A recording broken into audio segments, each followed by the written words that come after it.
Ce qu'il y a à améliorer dans l'équipe, c'est peut-être l'esprit de compétition, l'esprit de gagneur. Il paraît que les Sénégalais ne sont pas de grands compétiteurs. Je lisais ce matin, à la veille de notre match de classement junior contre le Mali, je lisais ce matin dans le journal, quelqu'un a écrit « Attention à ne pas aller au tir au but », par exemple. Parce que où les Sénégalais en ont la frousse, où ils sont maladroits quand il s'agit de tir au but. Les Sénégalais sont très techniques. Le tir au but n'est pas un geste technique. Les Sénégalais, ils sont techniques. Le tir au but n'est pas un geste technique, c'est un geste de nerf. Un geste de nerf. Il faut être solide dans la tête. Et si vous êtes solide dans la tête, les jambes restent solides. C'est quand vous avez peur dans la tête que les jambes ne sont plus là. J'ai vu quelqu'un évanoui sur un terrain de football, tombé évanoui, à la fin du match, simplement parce que l'entraîneur cherche des tireurs pour l'épreuve du tir au but. Il dit à un joueur, tu vas tirer, il tombe évanoui. Waji daanu xam ci kay door penalty mu xam kooku dootul gaaw pour ximale que dañ ko doon yee ni ko dootoo dóor yeewul. Bon, des faits du genre, parce que ce sont de petits détails qui mènent à l'essentiel. Ces petits détails retournés contre vous, vous ratez l'essentiel. Il y a le culte de la personnalité du joueur, le culte de l'esprit gagneur. Je me souviens, moi, avoir fait une proposition dans ce sens. J'ai vu des pays où pendant 2 ans, on a initié l'épreuve du tir au but, même en championnat. Quand il y a nul, on en arrive à l'épreuve du tir au but. C'était pour préparer nos footballeurs à l'épreuve du tir au but. Parce que la séance n'est pas la même que quand vous sortez de l'entraînement. Des gens vous disent, mais à l'entraînement, ils en ont tiré 15. Ce n'est pas la même chose. Ce n'est pas la même chose. Et dire que le tir au but a été allégé.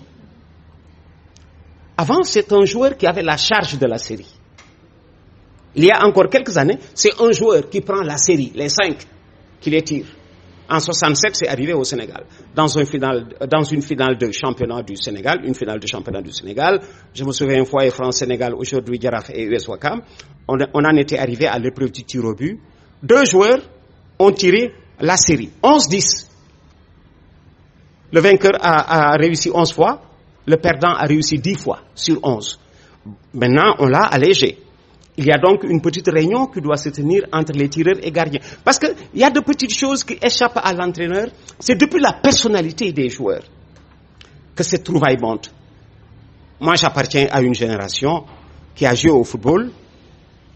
À l'époque, il n'y avait pas de 12e homme. À l'époque. Mais le 12e joueur, le remplaçant, c'est arrivé à la fin des années 60. Avant, ça n'existait pas. Vous perdez un joueur à la première minute, vous jouerez à 89 minutes.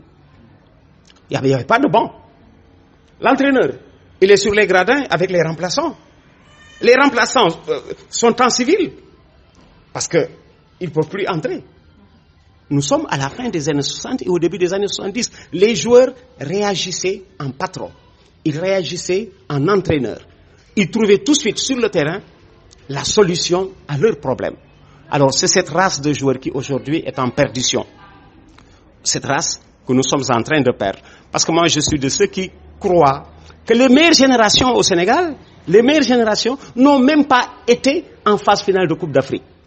Nous sommes restés absents du contexte africain de 1968 à 86. De 68 à 86, on n'a pas eu de phase finale de Coupe d'Afrique. C'est une époque où, c'est vrai, c'était directement des éliminatoires et non des qualifications. Maintenant, c'est plus facile. Maintenant, vous êtes dans une poule de 4 en championnat. C'est une équipe qui se qualifie. Avant, c'était des éliminatoires. On tire tout de suite Sénégal-Tunisie, aller-retour. Quelqu'un se qualifie, quelqu'un tombe. C'est comme ça que ça se passait avant. Tout de suite. Après, si la Tunisie se qualifie, au prochain tour, elle a la Guinée. Aller-retour Conakry-Tunis, quelqu'un tombe et on continue. Et on a connu ça entre 68 et 86. Bon, maintenant, en championnat, où les équipes ont plus de chances de rectifier, notamment celles qui n'ont pas la régularité d'aligner 3 matchs victorieux, jouer 3 fois, gagner 3 fois, c'est encore là où le travail réside. Les Sénégalais, même en championnat du Sénégal, n'arrivent pas à aligner 4 victoires. Même dans notre championnat. À chaque début de saison, je dis, je vais surveiller la meilleure performance. Voir quelle est l'équipe qui va aligner 4 victoires d'affilée. Après 3 matchs, 3 journées de championnat, aucune équipe n'a pris le maximum de points. Alors que le culte de la compétition part du championnat local. Ce sont des détails, apparemment, qui n'ont l'air de rien. J'ai même proposé, en Coupe du Sénégal, et je me souviens, à l'époque, j'avais attiré l'attention du président de la Fédération sénégalaise de football de l'époque, pas Fofana. Je lui ai dit, monsieur Fofana, au Sénégal, les gens, ils avancent, ils ne se rendent pas compte que les équipes de Dakar ne gagnent pas la Coupe du Sénégal, mais la Coupe de Dakar. Parce que vous voyez une équipe du Sénégal qui gagne la Coupe du Sénégal sans sortir de Dakar. Qui gagne la Coupe du Sénégal sans sortir de Demba Diop. Les équipes de l'intérieur qui gagnent la Coupe du Sénégal sans jouer à domicile. En 79, quand le Casa Sport gagnait la Coupe du Sénégal, il n'a pas joué à Ziguinchor. Tous ces matchs à l'extérieur. En 71, quand la Linguère gagnait la Coupe du Sénégal, elle a joué une fois à Saint-Louis, en quart de finale contre le Lat Dior de Thiès. Il me dit, qu'est-ce que vous me proposez? J'ai dit, dès la Coupe du Sénégal, préparer nos footballeurs et nos équipes à ce qui attend en Afrique. En Afrique, la Coupe d'Afrique en club. Vous avez ASEC d'Abidjan Djaraf en aller et retour entre Abidjan et Dakar. Si tu n'as pas cette compétition à l'intérieur entre Ziguinchor et Dakar, tu n'es pas préparé à la compétition. Abidjan Dakar, aller-retour en une semaine. Si tu n'es pas préparé à ça dans ta propre compétition, tu manques de points de repère. On l'a fait 2 fois. Et le président qui me dit, mon fils, on va essayer. On a essayé. Je me souviens, en 85, quand on a essayé, l'équipe qui s'est qualifiée en finale arrivait pour la première fois. Parce qu'on lui a donné la chance de jouer à domicile. C'était le Ndiambour, en 85. En 86, on n'avait pas assez de temps, on rentrait du Caire, le programme était encore là, surchargé, et il n'y avait pas assez de temps. On ne l'a pas fait. Et j'ai proposé seulement en 2 tours les matchs aller-retour, en quart et en demi. En quart et en demi.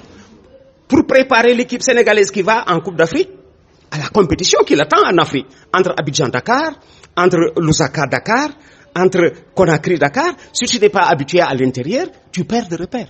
Alors, on ne l'a pas fait en 86. En 87, on remet ça. Quand on a remis ça en 87, c'est une équipe qui n'avait jamais joué la finale qui revient. La SIV de Diourbel. Après, les gens sont retournés à leur routine habituelle. Ça ne vient plus.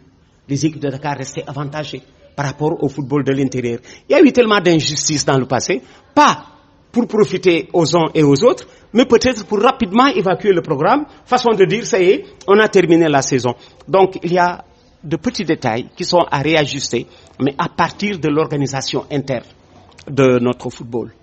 Voilà comment d'ailleurs, un consultant que j'aime bien au Sénégal,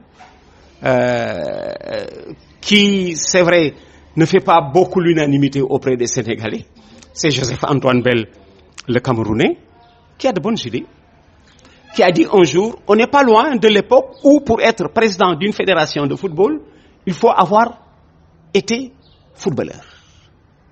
Parce que celui-là peut comprendre ce dont le football a besoin. Aujourd'hui, nous sommes confrontés à un problème du genre. Est-ce que la saison de football va débuter au Sénégal? Pour la première fois, nous ne sommes pas sûrs de débuter. Peut-être parce que nous sommes allés au professionnalisme plus tôt que prévu. Alors, il y a de petits détails. Tout ça, ce sont des détails qui vont manquer au moment d'aspirer à l'essentiel, gagner une Coupe d'Afrique. Vous ne pouvez pas gagner une Coupe d'Afrique quand il y a à l'interne de telles bavures. Quand vous restez amateur dans l'âme, amateur dans la conception. Pourquoi amateur dans la conception? Parce que les footballeurs sont professionnels, mais les dirigeants ne sont pas professionnels. Ils ne sont pas professionnels. Le football, ils s'en occupent après leur profession. Ils consacrent au football peut-être 1 heure par jour, 18h, 19h. 18h, 19h, bordure de terrain, entraînement, ou à leur bureau, à la fédération ou à la ligue. Mais vous ne pouvez pas, dans une ronde où le football est encore mieux organisé, notamment en Afrique du Nord, aspirer à gagner une Coupe d'Afrique, quand sur le plan de la conception, de l'organisation, il y a encore des bavures qui relèvent de la compétence d'un amateur.